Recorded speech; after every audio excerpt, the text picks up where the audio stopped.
Happy Friday. Brian Manning here with your weekly update. Let's get right to it. So, first of all, it's Jobs Week. We're going to talk about the jobs reports towards the end of this video, but I can't believe yet another month has gone by and it's Jobs Week. So, let's see what happened this week. Monday, pretty quiet news day, really not much to report there.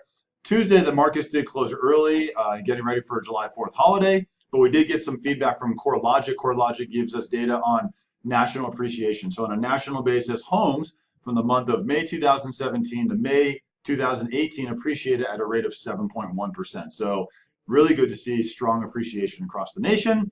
Wednesday, markets are closed for July 4th. Hope everyone had a great and happy holiday and a happy 4th of July.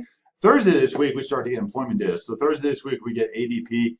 ADP is the largest provider of private payrolls here in the U.S. It was expected that ADP for the month of June would show that 190,000 new jobs were created, and we actually had 177,000 new jobs that were created. So not a big miss, pretty close to being in line there.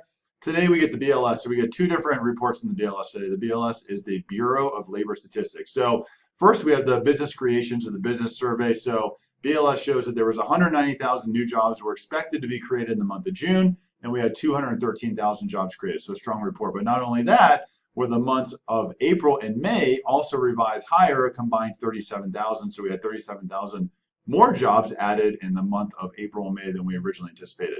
From the household survey, we showed that the unemployment rate ticked up from 3.8% to 4%. Well, why did this happen? Well, household survey showed that 600,000 people entered the workforce. Only 100,000 new jobs are created. So if you had 600,000 come in and only 100,000 jobs created, that pushed an extra 500,000 people over into unemployment. So we saw a little bit of an uptick in unemployment there. I'm around all weekend. If you have any questions, let me know. I'd love to be part of your business. Love to help you out with your buyers. I'd love to help you with pre-approvals as well. Happy Friday. Have a great day.